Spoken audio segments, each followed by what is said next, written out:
Hey, what's up you guys, it's Caboose bringing you another Spider-Man PS4 video, and today what we're going to be talking about is some of the official spoilers in Spider-Man PS4. I feel like it's been enough time since the release of the game to where we can finally talk some of those spoilers in the game. And before we jump into it though, I wanted to ask you guys if you could leave a like rating on the video as it shows your support, and I would really appreciate it. So if you could leave a like, that would be awesome. And with that said, well, let's just jump right into this. Let's talk about this. Like I said, it's been almost 2 weeks since the launch of Spider-Man PS4, and I think that's enough of a cushion to where anybody who wanted to completely avoid spoilers has done the necessary precautions to do so, whether that's playing through the game, whether that's watching a walkthrough, or whether that's watching like an all cutscenes video that's out there on YouTube. And you know, it's been time, like spoilers have been out there since day one, since, you know, before the game had come out. So if you wanted to avoid spoilers, I feel like this has been long enough. And if by the off chance that you clicked on this video without seeing the title, without seeing the thumbnail, then obviously major spoilers ahead. But alright, let's jump in and talk about those post-credit scenes in Spider-Man PS4, because holy smokes, there is some craziness going on there. So the first one, pretty self-explanatory. We saw in the later half of the game that Miles got bit by a spider, which is an incredible moment, and I was so excited for it.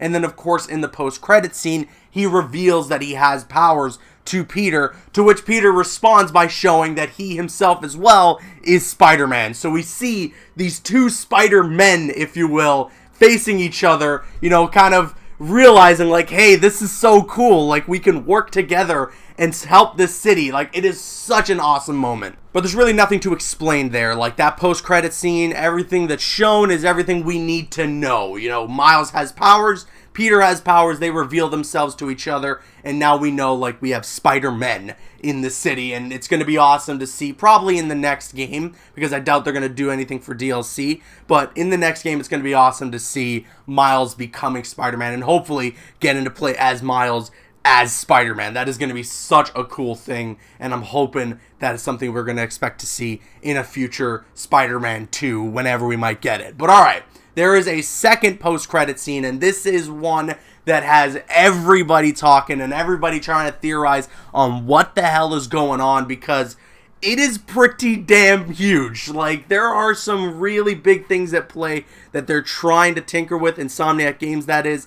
And, well, I don't know, it's really interesting. So we see Norman goes into his secret office with that door in the wall, and then he reveals in this tank that was being held closed when we went in there as Mary Jane, that Harry Osborn is in there, and he is in what seems to be wrapped around the symbiote, but he's also in like this green tank. And is that like all the green stuff that maybe turns you into Green Goblin? I don't really think that's the case. I think the big thing here is the symbiote, and the fact that Norman is maybe trying to bond Harry with the symbiote as sort of a last-ditch effort in the case that he wasn't able to get Devil's Breath to work as a cure. Or maybe he is using the symbiote in a way to where it doesn't fully bond with Harry, but it bonds with him to a point where it slows down the process of Harry's illness. So that is something that could very well be a possibility, and maybe that's why he's in this weird green tank, because that allows him to be in a state where the symbiote doesn't fully bond with him. However, when we see in that last shot with Norman's hand on the glass and the symbiote coming up against the glass almost as a way of Harry reaching his hand out as well, it looks like we see that Harry is starting to bond with the symbiote. He is starting to fully bond with it to the point where he's starting to gain control of it. So we probably will see in another Spider-Man game Harry being Venom. And now another question that a lot of people are having is, well, is this like, what kind of origin are we having here with the symbiote? Is this maybe the symbiote that comes from space?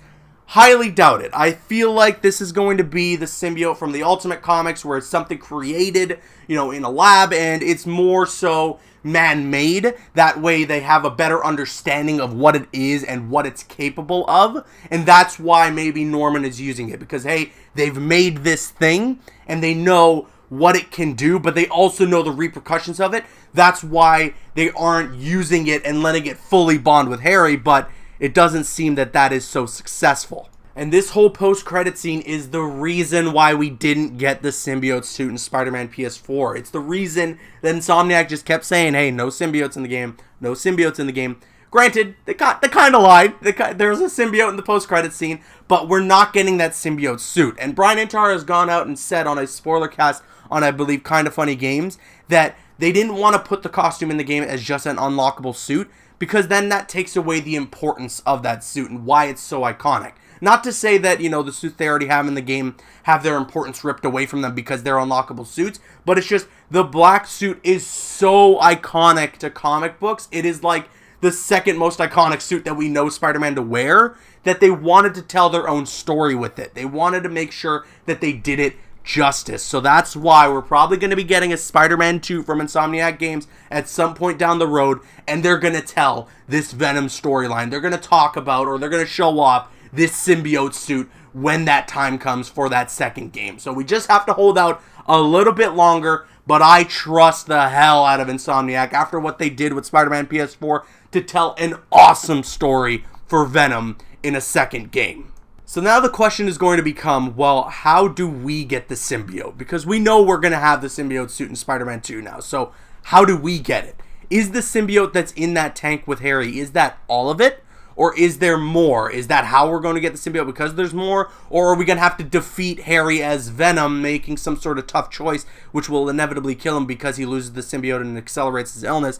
Is that how we get the symbiote, because it leaves Harry and it comes to us? Are we going to go bad with that symbiote and maybe become the villain of the game and have us play as Miles as Spider-Man to take Peter down? Oh my god, that would be freaking insane. I'm not saying that would happen, it's just an idea in my head, but that would be insane. Whatever goes down in this next Spider-Man game, as long as Insomniac is on the project, I am looking forward to it because they freaking nailed it with Spider-Man PS4, and I cannot wait to see what else they got in store with this whole symbiote storyline. Another thing I wanted to point out too, though, and it has nothing to do with the post-credit scene, but specifically the room that the post-credit scene takes place in. When you're in that mission as Mary Jane and you go into this exact room, there's something that you can see on a table, and I noticed this in my second playthrough, of some Oscorp prototype grenades. And this is obviously once again hinting at the fact that Norman Osborn becomes the Green Goblin. Now, it's not necessarily saying,